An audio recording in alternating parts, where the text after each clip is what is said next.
Good morning, John. A nuclear reactor at Chernobyl exploded.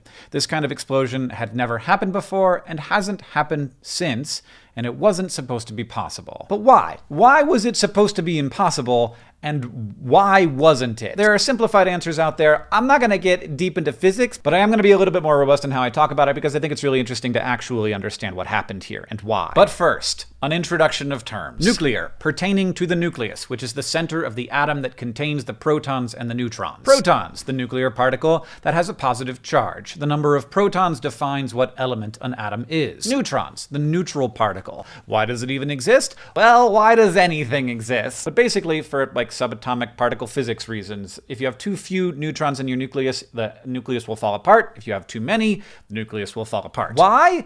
Forces, I guess? Isotope. So the number of protons an atom has always determines what element that atom is. 6 protons, it's carbon every time. Now carbon usually has 6 neutrons, but sometimes it has 5 or 7 or 8 or 9. And so we have this word isotope to describe these different forms of carbon. So the normal carbon is carbon 12, and then there's carbon 13 and carbon 11, etc. Unstable isotope. Now, almost all naturally existing elements on Earth are stable isotopes. That's because they're stable. Unstable isotopes generally have too many or too few neutrons, and so they will emit energy or particles on their path to becoming a more stable nucleus. And that process of emitting energy or particles is called radioactive decay. Radioactive decay is one kind of nuclear reaction. There are 2 other kinds. There's fusion, where 2 atoms come together to become 1 atom, and then there's fission, when 1 atom breaks into 2 atoms. During fission, the leftover fission products, which is all the particles and atoms that are left over, are always a little bit lighter than the original atom.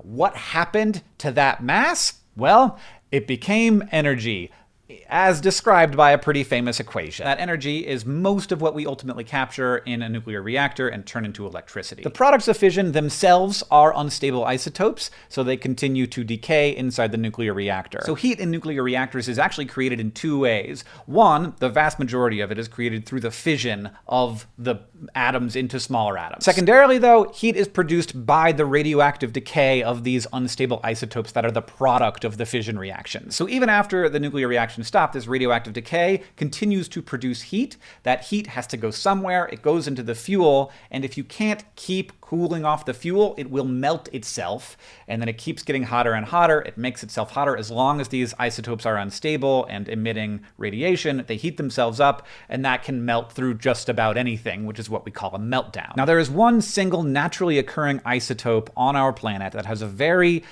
special ability. Uranium-235, if you hit it with a neutron, not only will it split apart, but it will create more neutrons. And those neutrons, if they hit another uranium-235, that will split apart and it will cause this nuclear chain reaction. This is the reason why we have nuclear power on this planet. Now, U-235 is a rare isotope. It's about 0.7% of naturally occurring uranium. Uranium-238 is much more common and much more stable. So usually when we're making nuclear power or a nuclear bomb, we have to enrich the uranium. So there's much more U-235. In like a nuclear bomb, it's like 80% U-235. In that case, pretty much every neutron flying around in the thing is causing another fission reaction, which is causing more neutrons. So this instantaneously, all of the uranium fizzes. It becomes a bomb. Like, it's a bomb. That's the whole point of the bomb. This is, of course, not what we want in nuclear reactors. We want to be able to very carefully control the speed of the chain reaction. Usually, a super important part of this is enriching the uranium, not all the way up to 80%, but to some more enriched version than naturally occurring uranium. It's just that enriching uranium, it turns out, is extremely expensive. So the genius-ish thing about the RBMK reactor design, the thing that people liked about it, was that it was a cheap way to use unenriched uranium, or very slightly enriched uranium, to create a self-sustaining nuclear reaction. Now, to do this, because the fissionable atoms of U-235 are farther apart, and there's other stuff in there that can absorb neutrons, you have to do more with the neutrons you have. A primary goal of all nuclear reactors is controlling neutrons. And you can do this in two ways. You can absorb them, which slows the reaction down, or you can moderate them, which speeds the reaction up.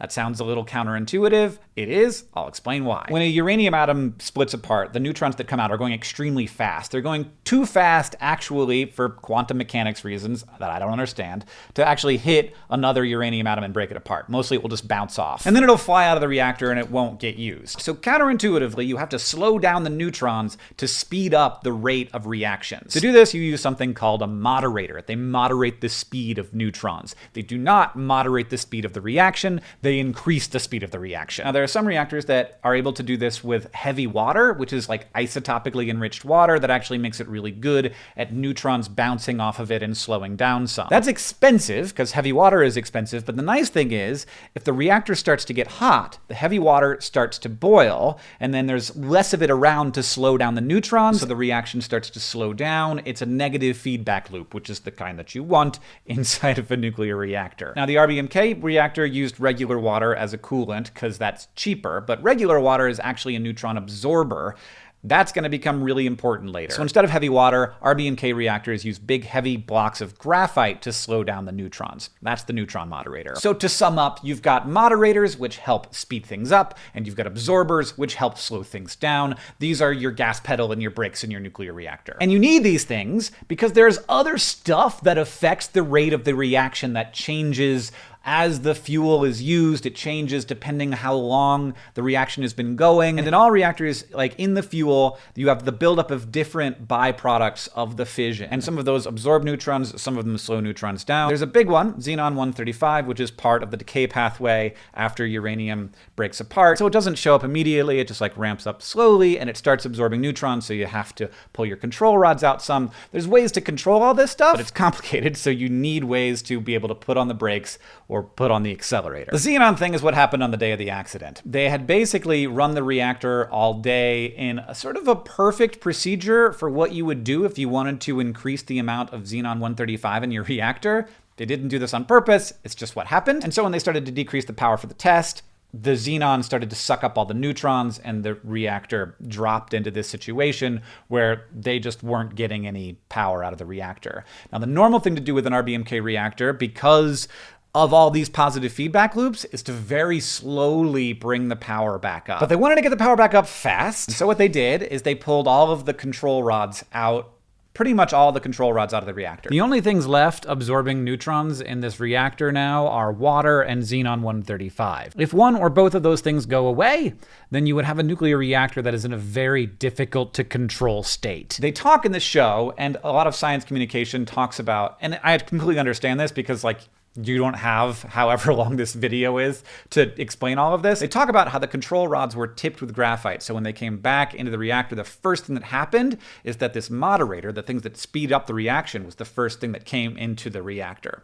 Now you might, having heard that version, which is the simplified version, be like, why on earth would you tip a control rod with graphite? Like there's easier, cheaper stuff to tip a control rod with. The simple answer to that question is that they didn't.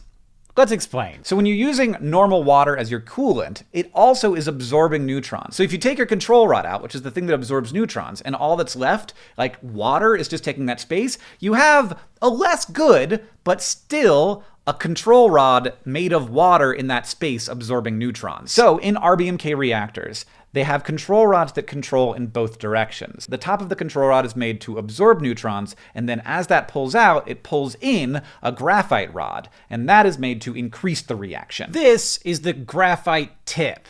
That's not actually a graphite tip. It's part of what makes the reactor work. So you have in every control rod a brake and an accelerator. And you can't do one without the other. So on the day of the accident, they hadn't just pulled out all of the brakes, they'd pulled in all of their accelerators. Pretty much all of them. This is not the biggest problem. The biggest problem is neutron flux, which is basically the movement of neutrons throughout different parts of the reactor. And you want to control the movement of neutrons throughout the reactor so that all of the fuel burns evenly, so you don't waste anything, and so there aren't areas of the reactor that are hotter than some other areas. To accomplish this, the graphite moderator rods are actually shorter both at the top and the bottom than the fuel rods. So in those spaces, there's some water, and that water is absorbing neutrons. And in the middle, you get a nice flat curve of neutron flux evenly distributed throughout the reactor. And this is fine. This is great, unless you take all of the control rods out at the same time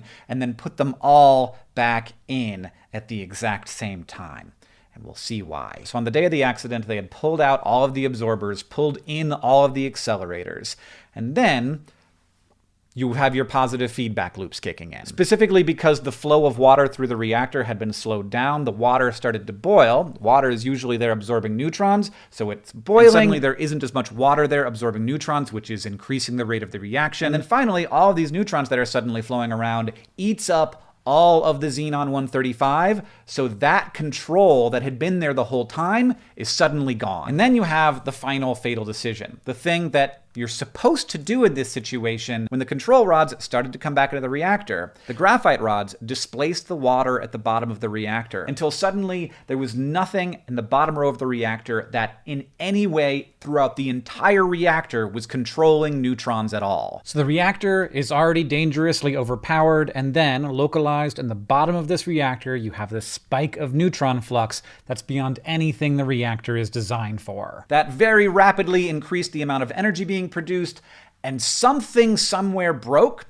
It could have been a lot of different things that in this situation broke. It might have been multiple things at once, but when it broke, it locked those graphite rods into this most dangerous of positions. And now it's time for a side note on explosions. An explosion generally seems like it has something to do with fire to us. Fire is often a component of explosions. It's why we can see them. So that's what the movie explosions look very fiery. But explosions actually happen usually when a solid or a liquid converts into a gas. And gases take up much more space than liquids. And as that rapid expansion happens, that is your explosion. That sounds wild, but it's the case. This is all about phase change. And the hotter your gas is, the more space it takes up. And so, the water in the reactor got so hot that it turned into this extremely pressurized vat of steam. So hot that in fact it dissociated into hydrogen and oxygen, which then becomes itself a fuel. The top popped off the reactor. The graphite in this environment became basically fuel, and so it caught on fire. In short, it exploded. Now, Fukushima also exploded. It exploded in a much different way. Instead of the reactor itself exploding, hydrogen escaped from the reactor, and that hydrogen gas exploded, and that damaged the reactor. Bad, but much different from what happened at Chernobyl. All of those isotopically unstable fission products were then either started melting because there was no cooling left, or they burned and went into the air for people to breathe for hundreds of miles. This sounds like a worst case scenario, and in some ways it is. This is as bad as it can get when it comes to a reactor exploding, but it is not the worst case scenario when it comes to the impact that it could have on people. There were ways after the fact that this could have gone much worse if it were not for a lot of hard work and clever engineering and bravery. But reactor design is all about creating balance. Even with all of these problems, the design of the reactor prevented anything catastrophic from happening unless you did a very specific set of things. The things that they did in 1986. If you want to get a little deeper into the physics of this, Scott Manley's video on this topic is amazing. And if you want to watch the HBO miniseries, I found that very good and enlightening in terms of the human and political causes of this disaster, as in addition to the engineering and physical causes of the disaster. John, I'll see you on Tuesday.